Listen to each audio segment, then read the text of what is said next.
Hello, I'm Wendy Wilson, and I'd like to welcome you to a special edition of Realizing Potential.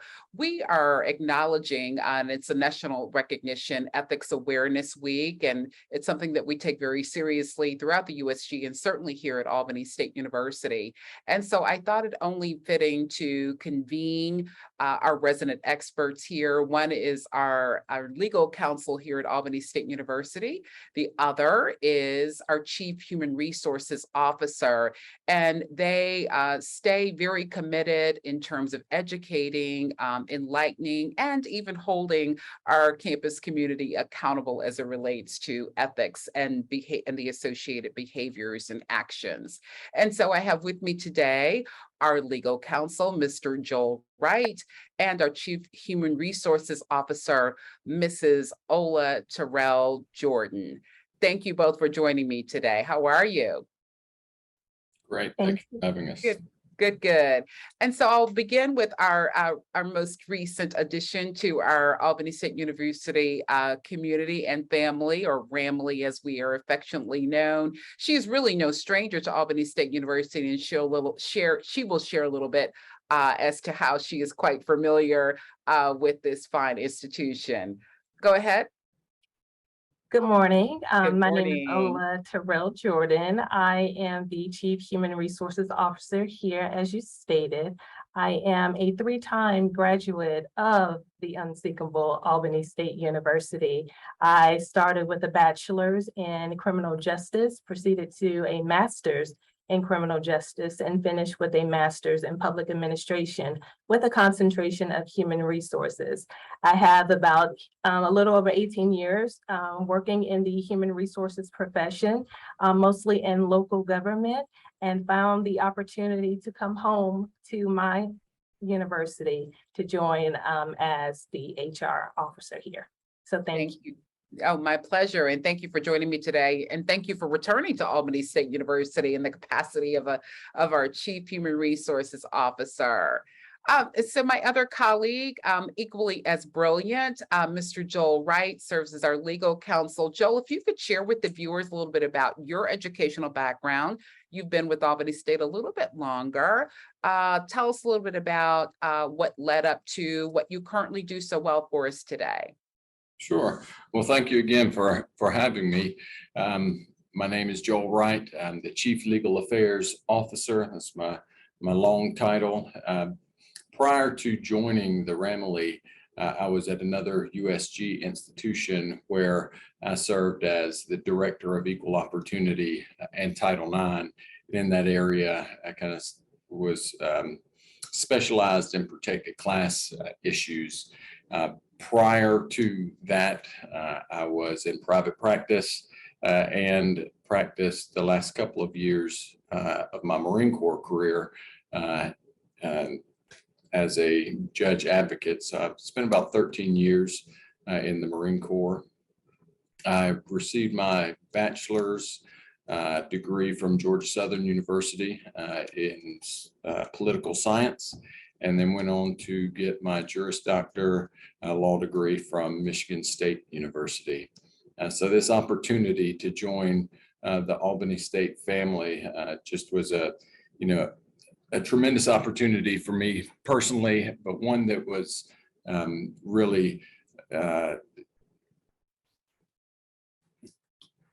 goes my, lost my train of thought there. That's but okay. it was one that was really enticing for me, because you really had the opportunity to make a difference in the community, in the student body, and so I just loved that ability to have a personal touch. Yeah, it is a great blend and marriage, if you will. And I had forgotten about that, our Michigan connection. I'm originally from Detroit. I forgot you'd spent some time in that area at Michigan State. Again, we're certainly have greatly benefited from your vast body of knowledge and experience, and how you've applied that to Albany State University.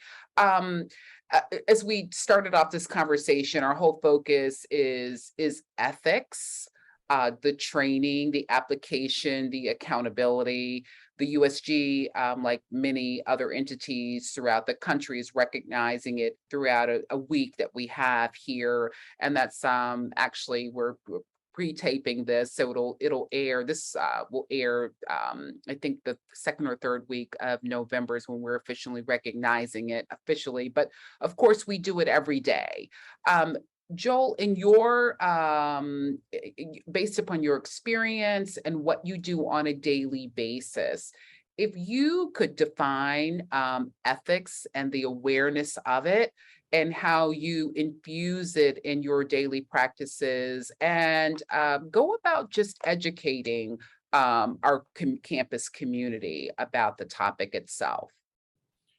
Well, ethics, whether it's your personal ethics or organizational ethics, it influences everything you do during the day. Every decision you make, every piece of work product that you put out there. If we look at the core values of our institution or the Board of Regents core values, ethics plays a part in all of that. So you really can't separate ethics from your day-to-day work. And so I think you keyed in to it, and that question is, the training and education and how do we keep our ethical obligations at the forefront of our mind. And we do things like this. We have conversations. Certainly, the USG system-wide has Ethics Awareness Month, but we try to make sure that we recognize our ethical responsibilities throughout the day and throughout every month in the decisions that we make.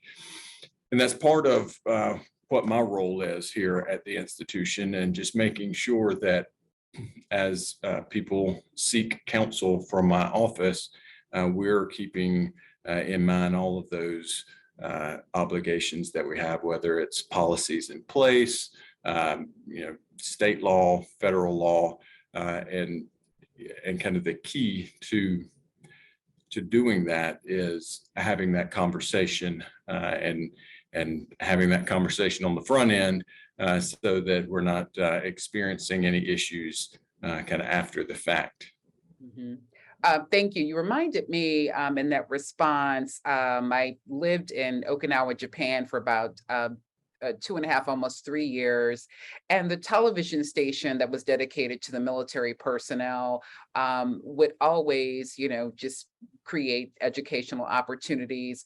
One of the things that I was always struck by, and you kind of alluded to this, it is really, there is a blend and a marriage about the decisions that we make on a daily basis. And so it's not just something that you just kind of cherry pick or go to as you deem fit or as needed. It really is in our daily and ongoing practices as individuals personally as well.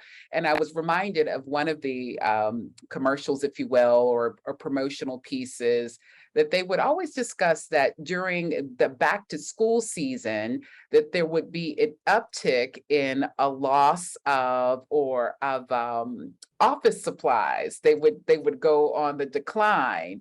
And so what they were sharing with everyone is that one notebook, those 5 notebooks, that box of pens, as we build our children's book bags or arsenal supplies, they would also see that correlation with the supplies diminishing in the office.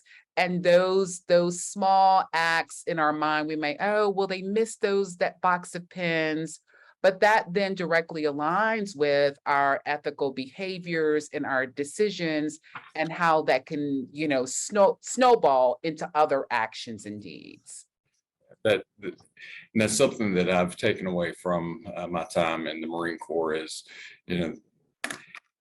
it's probably easier to make the correct ethical decision when there's this big project or this, something that's out front and everybody's got eyes on you're more likely to try to make all of the correct decisions. But it's in those little day-to-day moments where I'm in my office and the door is closed or nobody's going to know.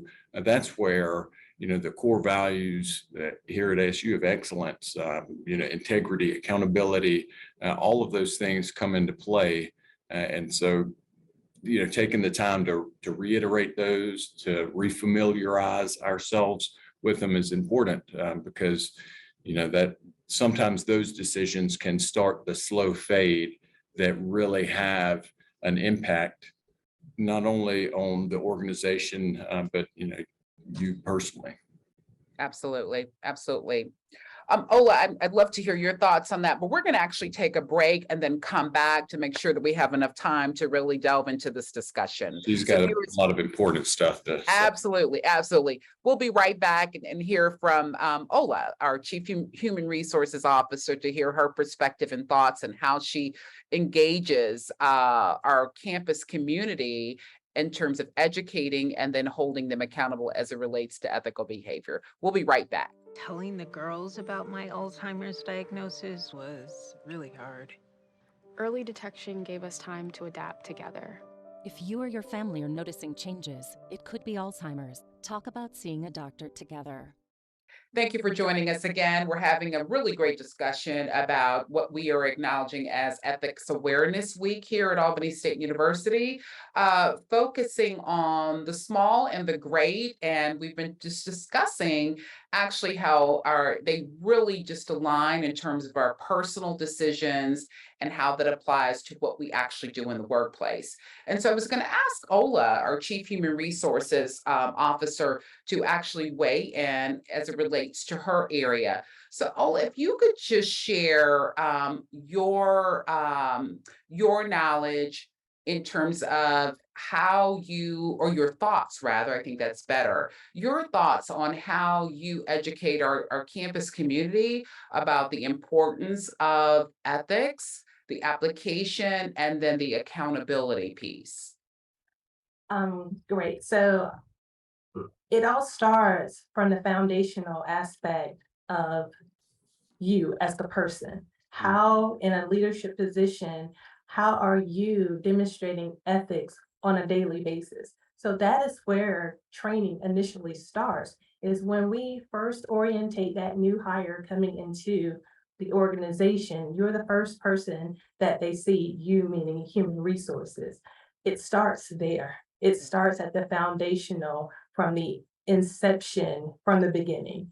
And so how we carry ourselves throughout our day-to-day way of work, how even we carry ourselves in our outside of work life, demonstrates our ethics as a whole. So I can't go out here and be, doing unethical things outside of work and then come to you as this human resources person giving you advice on being ethical. So it starts at the very beginning, at the first introduction. Once a person is orientated and we would release them to the wild of their work life here, it's continuous training. It's showing them the importance of it by doing. We love to tell you what the policies are, but I can't tell you what the policy is if I'm not following it myself. So you're leading by example at all times, whether someone is looking, whether someone isn't looking. Who you are makes up what the ethics you're putting out to campus-wide to be. So we are dealing with faculty, we're dealing with staff, we're even dealing with students because we have student workers, and we also walk past students. We are also, moving all around the campus. And as I stated, it starts with the inception. Who you are is what makes up your ethic background. Sure. And you both in your roles see it from all different stakeholders or our kind of constituent base, if you will. So as you said, the faculty, staff, and the students. And oftentimes when you hear ethics in the post-secondary environment, education environment, one would go to just automatically to the students and the whole academic integrity piece and plagiarism. And it really is so much broader than that. When you said, Ola, that the leader and how we have to actually demonstrate, because people are always watching us, and we absolutely have to set the example. I was thinking in my head, I said, well, gosh, is it just, it seems like it's exploded in terms of all of the areas that we need to monitor and consider in terms of our ethical practices going on or occurring on a daily basis. Will you all share in terms of your opinion or your experiences if that explosion has occurred as it relates to the advancements in technology? Is it pretty consistent? Do you see any differences? And I guess the question that I'm asking both of you all, has your workload increased as a result of technology? Um, uh, just the demands on all of those different stakeholders that I mentioned earlier, students, faculty, and staff. So I'll go first. And Sure. I would say, I wouldn't necessarily say increase, it's just a different lens. Okay. And so now, of course, as you know, with the explosion, there is also social media. And so the expectations of you here versus the expectations of you on social media. What is one of the hardest things to understand is that there is also freedom of speech. And we have limitations on what we can hold accountable to and what we can't. So I would never want to violate someone's rights, and Joel definitely can speak more on this.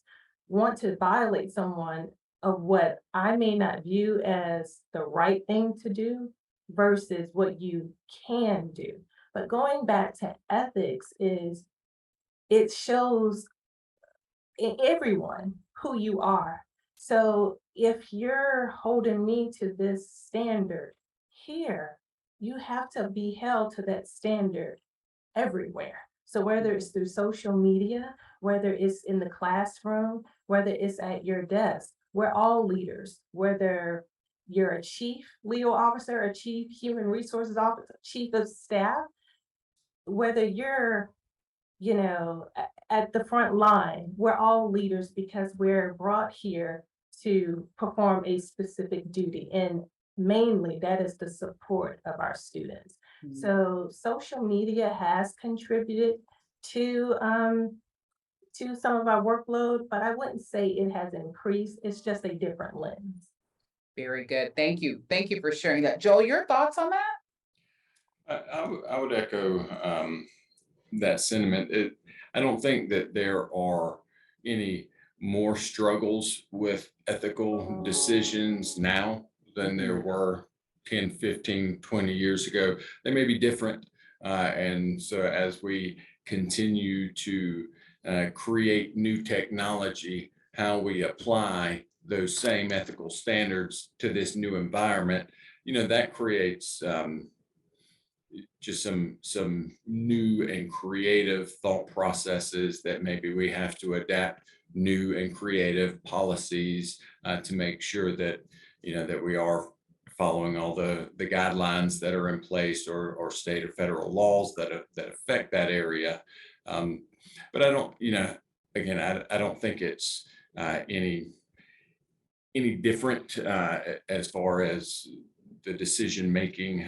They're just different decisions that are being made today than in the past. But that does require us to continually stay abreast of the latest, ethical education policies. Make sure that we're being mindful of our practices to make sure that we aren't doing this same process or this same procedure because that's the way it's always been done. So it was okay 15 years ago means it's still okay now. You have to, continually be analyzing and thinking through what you're doing, what process, why you're doing this, and are there any new considerations that maybe we didn't have to think about in the past. Yeah. Thank you both for sharing that. So my mind was spinning, and that's why we have experts like yourself on our team for the whole checks and balances piece to make sure that we are consistent in terms of the dispensation. If there is a need to hold somebody accountable for some decisions that they've made, does that align with the policies that we have in place? That's just important. Are we doing that across the board? Ola, when you mentioned the whole social media piece, that's where my mind started racing. We are in the business of developing young minds, and of course, that frontal lobe for them is not always developed as it should. It takes a little longer for some, and they keep pushing moving the goalposts. So now I'm hearing it's like 25, 27, and I'm like no, they've got to mature faster than that. But we're dealing also with a generation where all they've known is, these devices. So they've always known social media. There are cameras everywhere, which me in my mind, in my 56 years, I'm thinking that, hey guys, this is heightened in terms of who is watching you, which would to me serve as a greater catalyst for you to just make better and wiser decisions that align in that whole ethics space. That is not always the case, though. I'm still blown away at stuff that is posted online, where then they are then providing us with that documented evidence, Mr. Wright, as to, yeah, I'm handing it to you about this poor decision that I've made. So I guess that's, again, just a reminder to people as we started off this, the goal is just to do the right thing for the beginning, bring your personal into the workplace itself. What steps do you all take in terms of just providing that general education to those that you come in contact with on a daily basis? And again, they're coming from different factions, faculty, staff, and students. So Joel, what do you do in terms of just infusing that in terms of those that you present or engage with on a daily basis? Well, we try to, whether it's training sessions that we conduct across campus. So we try to do those, but then, when our office is giving counsel, if there is an issue or somebody reaches out with a concern, one thing that I do consistently is point back to the policy. Okay, well, let's look back and see what the policies say, whether that's our own internal HR employee handbook, whether it's a student code of conduct or the academic affairs handbook, or also kind of the overarching guiding document would be our Board of Regents policies.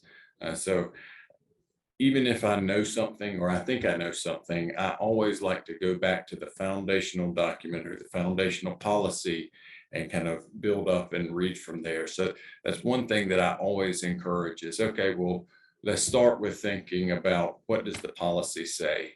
And does our scenario, is it addressed in these policies, and kind of we'll start there with our decision-making process.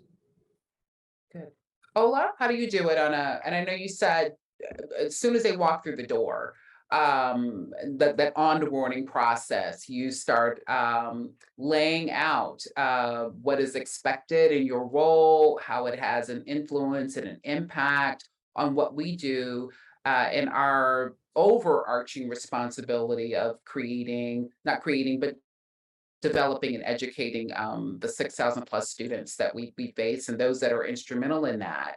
You mentioned that day one is when that occurs. How do you then continue that educational process with those key individuals who beyond the day one, if you will?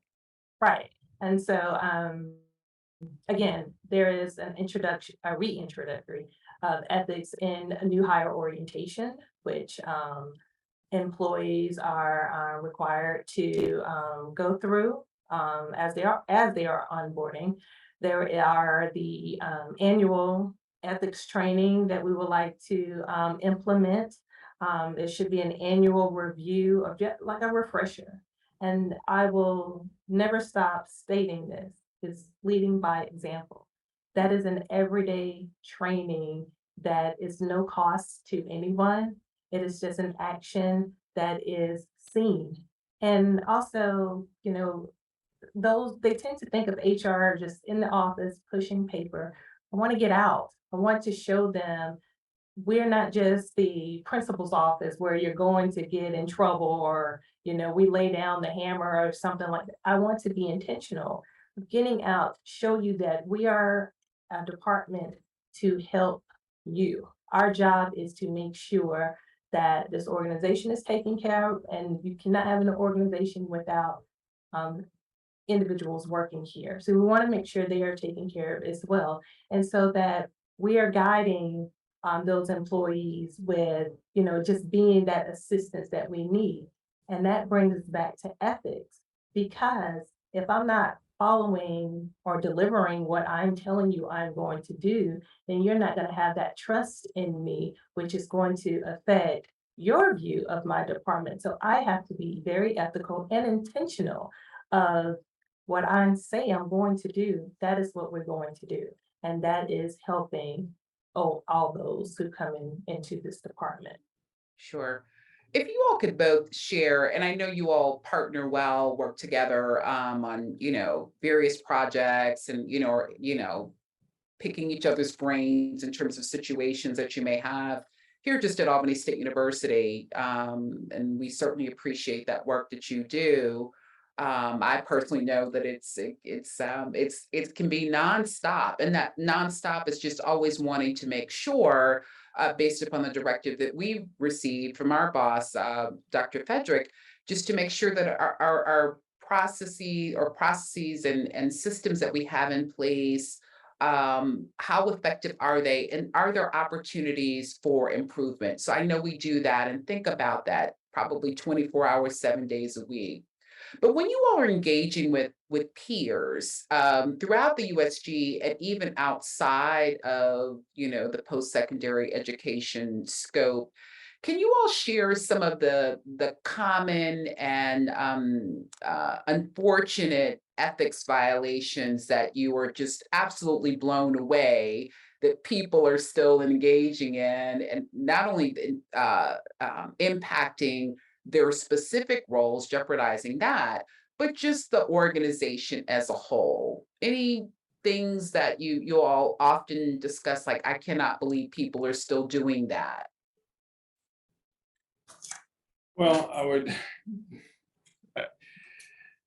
I would say one of the, I don't know how common, but one of the issues that we've seen, and I think it's been kind of consistent, is just making sure that you're adhering to all of the kind of the time requirements. That if you're taking off early, you're documenting that. If you're taking a day of vacation, you followed the policy and made that request and gotten an approval and have entered it in to whatever into your time card.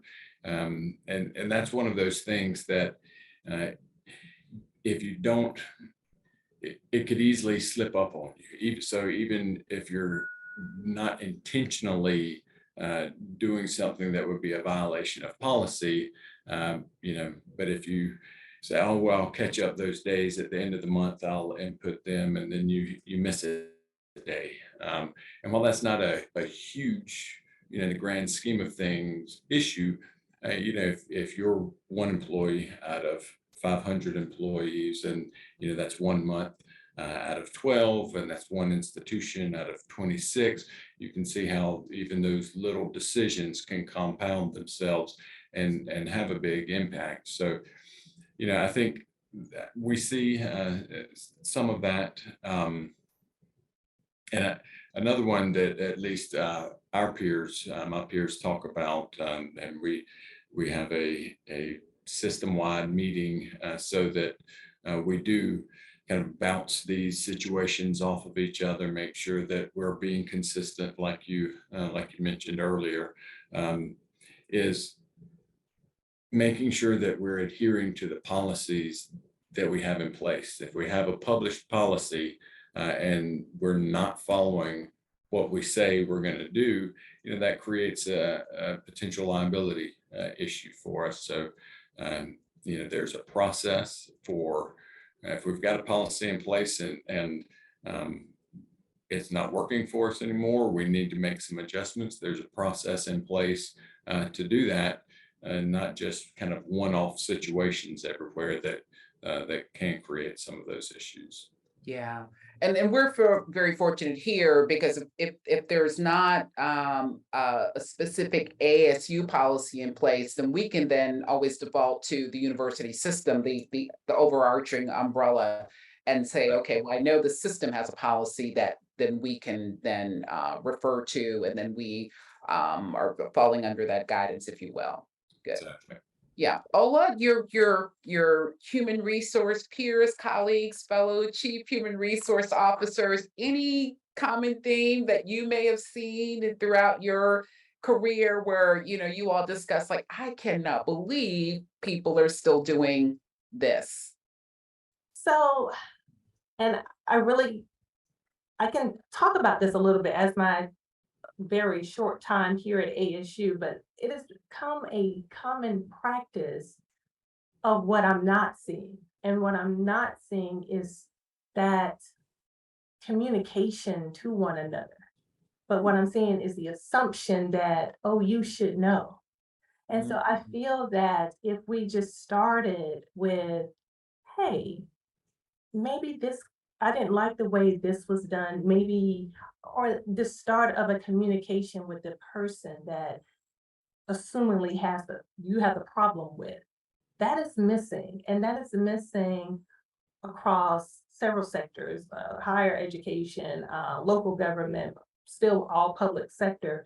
But just that little piece of having, just a brief conversation with the person, and maybe we wouldn't escalate it to something that it could have been easily resolved if that conversation just would have transpired. So I would like to see if we could just not assuming that it's going to turn into something that you're perceiving, but have that conversation to try to de-escalate the situation before it just grows to something unknown. Sure. And so what I am seeing is that the numerous concerns that have been brought to my attention, I think would not have gotten as far as it did if it would have started with a small conversation.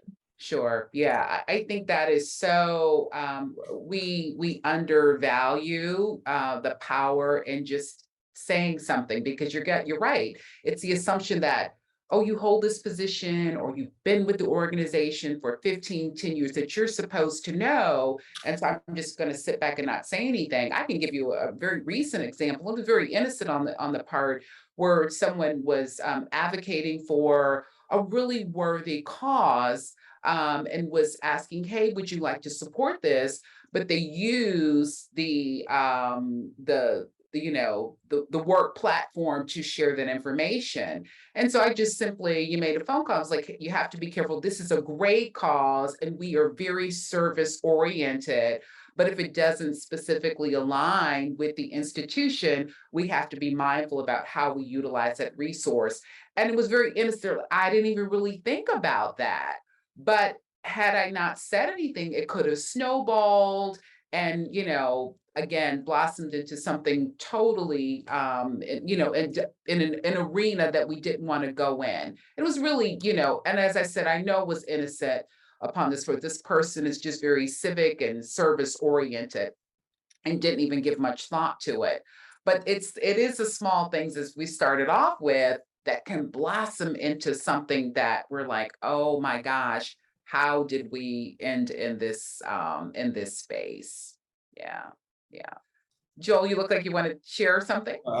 That's a great example, and like you said, oftentimes those issues like that are not intended, but we forget that if we send it from our email address or we're saying it in our workplace, that we are the state. We're an entity of the state, and so we have to kind of um, act accordingly. And so we have to be cognizant that that our words can be perceived as a position that the state of Georgia would take. And so there are those issues that sometimes you would never think about. And so that's, it's great to have that conversation. Or if you've got a question about, wait, can I do this? Or how do I do this? I want to support this organization. Can we support it as an institution? That's when you can pick up your phone and talk to your supervisor or contact my office or HR, or, wherever. And we have that network of support that we can kind of help walk through those decisions before they end up kind of in my office with a complaint. Yeah, yeah. I want to say it was, and it was not.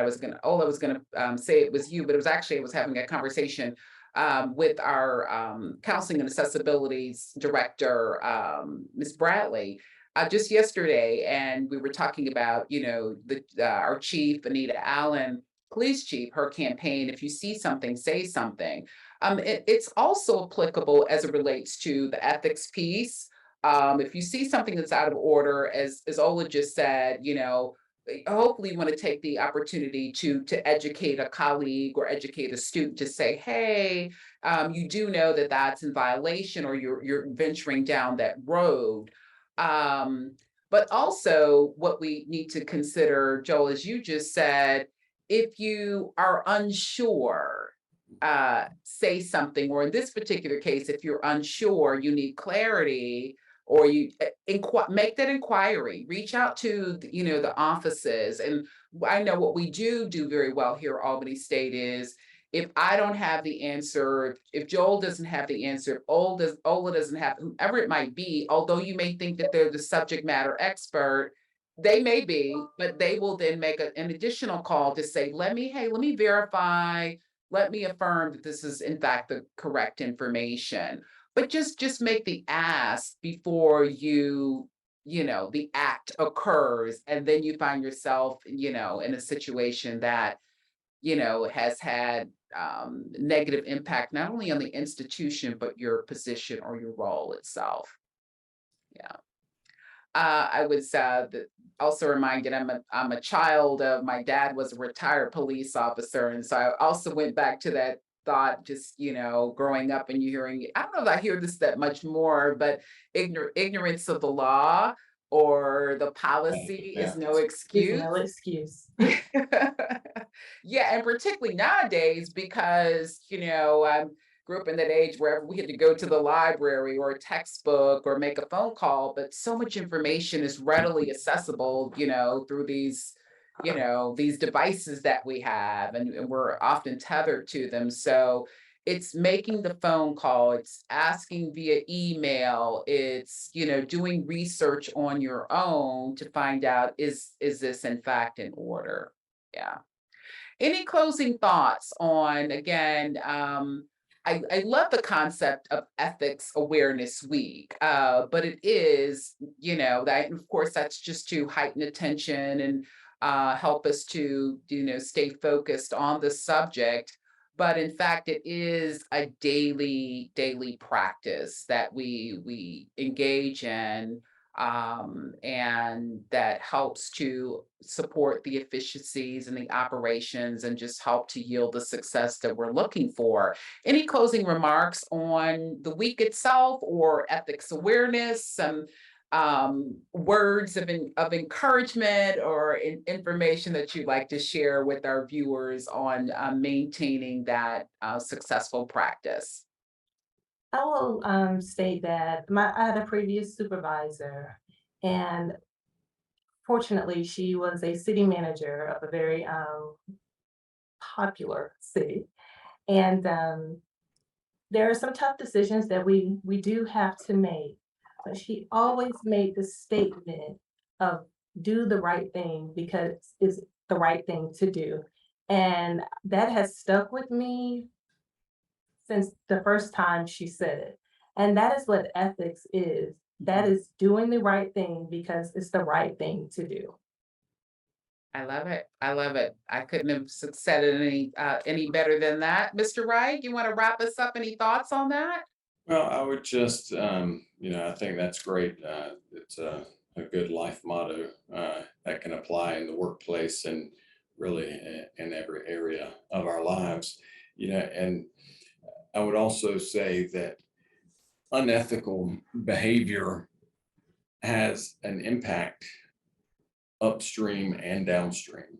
Meaning, if I make an unethical decision or I'm conducting myself in an unethical manner, not only does it have negative impact on my fellow coworkers, or if I'm a supervisor, those that I supervise, but it also has an impact, negative impact on my office. It has a negative impact on whoever I report to. And most importantly, it has a negative impact on the institution as a whole. If we lose credibility because there's unethical behavior, we can lose work productivity. There's just a lot of negative implications that ultimately affect the institution, which is ultimately here to support and educate our student population. So, that potential unethical decision that you might be, tempted to make, if we think about it, it doesn't just impact us. It doesn't just impact this one area. It has an impact on the institution as a whole. And so that's when the question of, well, I should do right because it's the right thing to do really comes into play. Indeed, indeed, indeed. Thank you so much. I've enjoyed the conversation. Hopefully our viewers have benefited from it. And so this will be disseminated throughout the community and certainly our internal community. I want to publicly say thank you to both of you all. We sit in a lot of meetings together. I've not said this to you, but I both categorize you both as kind of quiet storms, if you will. You accomplish a great deal in a very powerful manner, but it's always in a very poised, polished, and kind of a reserved demeanor. And so I've learned and continue to learn a lot from you. I have known Ola prior to her starting here at Albany State University, and always made that observation and respected her for that. And certainly you, Joel, it continues to be a pleasure to not only work with you both, but to learn from you. And thank you for always demonstrating what it is you all do so well for faculty, staff, and students. So thank you for joining me for this conversation today. Thank you. Thank you for the kind words, and can say the same about you. So it's been a pleasure, and look forward to having this conversation again. Absolutely. Know that you're always welcome back on the show, and we will look forward to discussing it at greater detail in the future. Viewers, thank you so much for joining me for this special edition of Realizing Potential. I'm Wendy Wilson, and I look forward to seeing you again.